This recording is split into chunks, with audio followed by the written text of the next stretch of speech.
श्री हरिवंश श्री राधा वल्लभ श्री हरिवंश श्री हरिवंश श्री हरिवंश। पूज्य गुरुदेव के चरणों में साष्टांग दंडवत प्रणाम। हम कैसे धर्म पूर्वक धन कमाएं, धन कमाने का क्या सही तरीका है, क्या क्या चुनौती आ सकती है, आज इस बात को सुन लीजिए।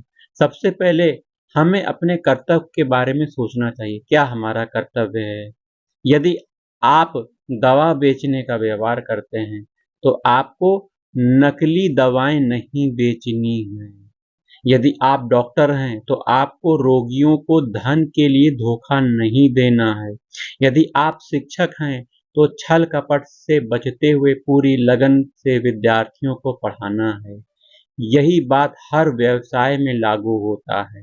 दूध बेचने वाला केमिकल युक्त दूध बिल्कुल ना बेचे, इससे बहुत लोगों के स्वास्थ्य में विकार आ सकता है। ऐसा धन आपको शुभेगा नहीं, फलेगा नहीं। बस आप अपने हर कर्तव्य को ईश्वर की सेवा समझोगे तो हर कर्तव्य आप सही तरीके से करोगे, गलत बिल्कुल नहीं करोगे। और कर्तव्य निभाते समय ईश्वर का नाम जाप करेंगे तो यह सुनिश्चित करें इसमें कोई छल कपट और अधर्म ना नहीं होगा, क्योंकि ईश्वर का ध्यान करोगे तो आपकी बुद्धि विवेक जागेगा। बुद्धि विवेक जागेगा तो आप गलत काम नहीं करोगे। अगर आपको पता है कि दवा नकली है लेकिन आप सोचते हैं इसे बेचकर आप बहुत लाभ कमाएंगे, तो आप गलत कर रहे हैं। आप जानते हैं कि यही सही दवा से रोगी ठीक हो सकता है, लेकिन अगर आप लंबे समय तक बिल बनाना चाहते हैं तो आप गलत कर रहे हैं। आप जानते हैं कि सरकार आपको छात्रों को अच्छा आचरण सिखाने के लिए भुगतान कर रही है। यह शिक्षक की बात चल रही है हमारी इस समय। लेकिन आप छात्रों को समय नहीं दे रहे हैं। उस समय पर गपशप में बिता रहे हैं, दूसरे कार्य कर रहे हैं, घर के कार्य कर रहे हैं, जबकि बच्चों को पढ़ाने का समय आपको दिया गया है, तो आप पढ़ाइए। इस तरह आप अपना समय बर्बाद कर रहे हैं। किसी भी व्यवस्था में यदि आप किसी विभाग के अधिकारी हैं या फिर राष्ट्र के अधिकारी हैं, तो आपको अपने निर्धारित कर्तव्य का पालन करना चाहिए। अपने कर्तव्य का पालन करें, उसे भगवान को समर्पित करें, भगवान का नाम जाप करें, उनका स्मरण करें। यदि आप ऐसा करते हैं तो आप साधारण वेश में भी एक महात्मा ही हैं। अपने कर्तव्य का पालन करना ही धन कमाने का आदर्श मार्ग है। यदि कोई सुनार और कोई है और कोई ग्राहक उनसे आभूषण बनवाने के लिए सोना लेकर आया, तो सुनार को उसी सोने से ईमानदारी और बिना मिलावट के आभूषण बनाना चाहिए। सुनार को असली सोने को नकली आभूषण में नहीं बदलना चाहिए। वो अपने काम के लिए तय किया हुआ शुल्क ले सकता है। आप अपने उत्पाद को महंगा करके बेच सकते हैं, लेकिन छल कपट या मिलावट करना गलत है। जैसे दूध में मिलावट गलत है। यदि आप अपने कर्तव्य सही से निभाएं तो यह आपको भगवान तक पहुंचाने वाला मार्ग बन जाएगा। इसी से भगवान आपसे प्रसन्न हो जाएंगे और आपको भगवान की प्राप्ति हो सकती है। आजकल बहुत कुछ गलत हो रहा है। कुछ ही लोग अपना व्यवसाय निर्धारित कर्तव्य मानकर कर रहे हैं, अन्यथा हर जगह कुछ ना कुछ मिलावट, धोखाधड़ी और झूठ मिलता ही है। ये लोग मिलावटी चीज अपने परिवार को नहीं देते बल्कि दूसरों को बेचते हैं। लेकिन इस धोखे से कमाया गया पैसा बहुत खतरनाक होता है भैया, और विनाश का कारण बनता है यह धन जो धोखे से कमाया है। इसलिए तत्काल लाभ को न देखो, बल्कि अपने और अपने परिवार के भविष्य के लाभ को देखो। यदि आप अधर्म में लिप्त हैं तो आपका तत्काल लाभ तो दिख सकता है, तत्काल आपको दिख सकता है कि धन लाभ हुआ, बहुत लाभ हुआ, लेकिन यह आपको आपके परिवार का भविष्य बर्बाद कर देगा। धन का दुरुपयोग भी ना करो भैया। दुरुपयोग कैसे होता है? नशा ना करो, अनुचित आचरण ना करो, अनुचित भोजन न करो, मांस मदिरा का सेवन न करो।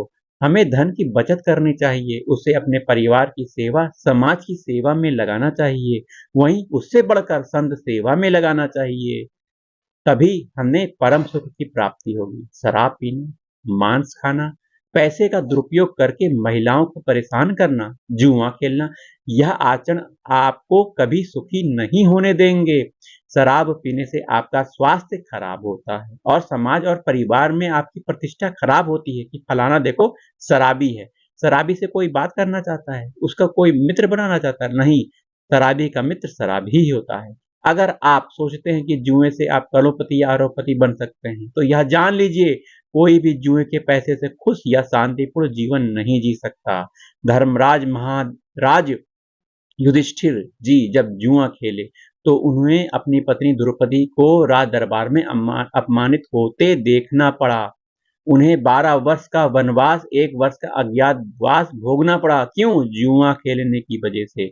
हमें मनुष्य जीवन सर्वोत्तम आनंद प्राप्त करने के लिए मिला है। धर्म से धन कमाएं, खुशी से रहें, सदैव भगवान का नाम जाप करें।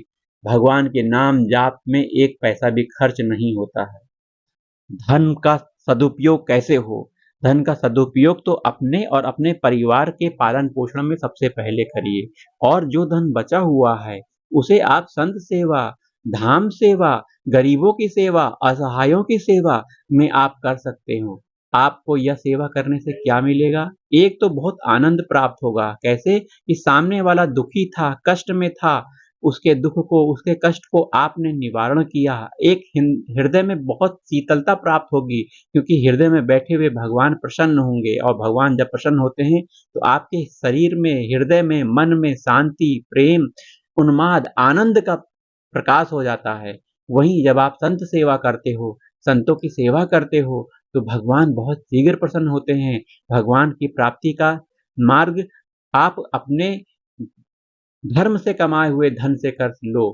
यह धन आपको भगवान की प्राप्ति करा देगा, क्योंकि यह धन आपने धर्म से कमाया है और संत सेवा में लगाया है, दूसरों की सेवा में लगाया है। तो यह धर्म धर्म से कमाया हुआ धन आपकी सांसारिक उन्नति के साथ आध्यात्मिक उन्नति भी करेगा और प्रभु प्रसन्नता का कारण भी बनेगा। इसलिए आप धर्म से धन कमाएं, धन का दुरुपयोग ना करें और धन का सदुपयोग करते हुए अपने जीवन को बिताएं।